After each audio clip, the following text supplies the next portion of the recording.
കെഎസ്ആർടിസിയിൽ സൗജന്യ യാത്രയെന്ന സർക്കാർ വാഗ്ദാനം നടപ്പാക്കിയെന്ന് മുഖ്യമന്ത്രിയും ഗതാഗത മന്ത്രിയും അവകാശപ്പെടുമ്പോഴും പ്രതിപക്ഷ വിമർശനം തുടരുകയാണ്. നൽകിയ വാഗ്ദാനമല്ല നടപ്പാക്കിയതെന്ന് ചൂണ്ടിക്കാട്ടി LDF പരിപാടിയിൽ നിന്നും വിട്ടുനിന്നു. അതേസമയം പദ്ധതിയെ സ്വാഗതം ചെയ്ത് മുൻമന്ത്രിയും CPI നേതാവുമായ ചിഞ്ചു റാണി രംഗത്തെത്തി.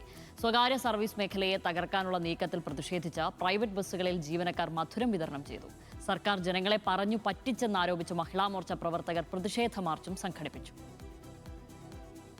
സർക്കാർ അധികാരത്തിലെത്തിയാൽ KSRTC ബസ്സുകളിൽ സ്ത്രീകൾക്ക് സൗജന്യ യാത്രയെന്നായിരുന്നു UDFന്റെ തെരഞ്ഞെടുപ്പ് പ്രചാരണം. പ്രിയദർശിനി സൗജന്യ യാത്ര എന്ന പേരിൽ പദ്ധതി നടപ്പാക്കുമ്പോൾ പറഞ്ഞ വാക്ക് പാലിച്ചില്ലെന്നാണ് പ്രതിപക്ഷ വിമർശനം. KSRTCയുടെ ഓർഡിനറി ബസ്സുകളിൽ മാത്രമാണ് പദ്ധതി നടപ്പാക്കുന്നതെന്നും ഓർഡിനറി സർവീസുകൾ നാമമാത്രമായ സ്ഥലങ്ങളിലെ സ്ത്രീകൾക്ക് സൗജന്യ യാത്ര ലഭ്യമാകില്ലെന്നും പ്രതിപക്ഷം ചൂണ്ടിക്കാട്ടുന്നു. വാക്ക് പാലിക്കാത്തതും പദ്ധതിയിലെ അസമത്വവും ചൂണ്ടിക്കാട്ടിയാണ് പ്രതിപക്ഷം ഉദ്ഘാടന ചടങ്ങുകൾ ബഹിഷ്കരിച്ചത്.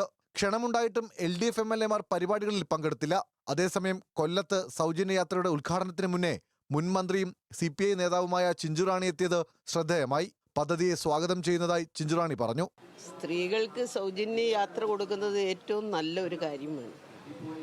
പക്ഷെ അത് കൃത്യതയോടുകൂടി പ്രഖ്യാപിച്ച കണക്ക് തന്നെ അത് കൊടുത്താൽ വളരെ നന്നായിരിക്കും. കാരണം കൂലിപ്പണിക്കാരായിട്ടുള്ള ധാരാളം സ്ത്രീകളുണ്ട്. രാവിലെ ബസ്സിൽ പോകുന്നു, വൈകിട്ടും അവർ തിരിച്ചു വരുന്നു, സാധാ ബസ്സിൽ അവർ യാത്ര ചെയ്യുന്നത്. അവരെ സംബന്ധിച്ച് അതൊരു വലിയ മാറ്റമാണ്. കാരണം ഒരു ദിവസം ഇന്ന് ഞാൻ കേട്ടത് ഒരു സ്ത്രീ നമ്മുടെ വനിത പറഞ്ഞത് 70 രൂപയോളം ഒരു ദിവസം അവർക്ക് ലാഭം കിട്ടുമെന്നുള്ളതാണ്.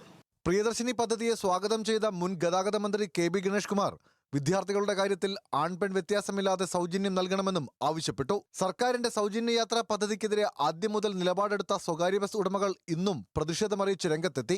എറണാകുളത്ത് പുരുഷന്മാർക്ക് സൗജന്യ യാത്രയൊരുക്കി സ്വകാര്യ ബസ്സുകൾ സർവീസ് നടത്തി. പദ്ധതി പ്രൈവറ്റ് ബസ് മേഖലയെ തകർക്കുമെന്ന് സ്വകാര്യ ബസ് ജീവനക്കാർ പറഞ്ഞു. കോഴിക്കോട് പദ്ധതി നടപ്പാക്കുന്നതിനിടയിലും സ്വകാര്യ സർവീസുകളെ മറക്കാത്ത വനിതാ യാത്രക്കാർക്ക് ബസ് ജീവനക്കാർ മധുരം വിതരണം ചെയ്തു.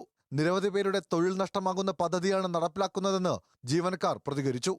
ഒന്നോ രണ്ടോ ബസ്സേ ഈ റൂട്ടിലുള്ളൂ. തോനെ ആശ്രയിക്കുന്നത് എല്ലാവരും പ്രൈവറ്റ് ബസ്സാണ്.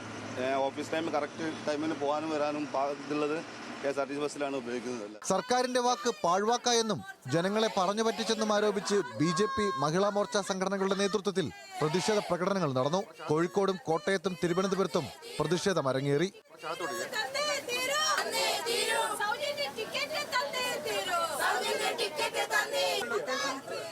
ഇതിനിടെ സ്ത്രീകൾക്ക് മാത്രം സൗജന്യ യാത്രയെന്ന സർക്കാർ നിലപാടിൽ പ്രതിഷേധിച്ച് മെൻസ് അസോസിയേഷൻ പ്രതിഷേധത്തിനൊരുങ്ങിയെങ്കിലും മുഖ്യമന്ത്രിയുടെ വാക്കുകൾ കണക്കിലെടുത്ത് പിന്മാറുന്നുവെന്ന് വ്യക്തമാക്കി.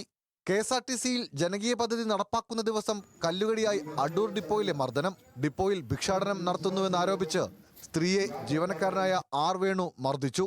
കാലിൽ ഗുരുതരമായി പരിക്കേറ്റ ഇവർ അടൂർ ജനറൽ ആശുപത്രിയിൽ ചികിത്സയിലാണ്. വിമർശനങ്ങൾക്കിടെ പദ്ധതിയുമായി മുന്നോട്ടു പോകാനാണ് സർക്കാർ തീരുമാനം. 100 ദിവസത്തെ ആദ്യഘട്ടത്തിന് ശേഷം പദ്ധതി വിപുലീകരണത്തിനാണ് സർക്കാർ ലക്ഷ്യമിടുന്നത്. എന്നാൽ സാമ്പത്തിക പ്രതിസന്ധികൾ മറികടന്ന് ഇത് സാധ്യമാകാൻ എത്ര കണ്ട് കഴിയുമെന്ന് കാത്തിരുന്ന് കാണണം. വിവിധ ബ്യൂറോകൾക്കൊപ്പം ന്യൂസ് ഡെസ്ക് ന്യൂസ് മലയാളം.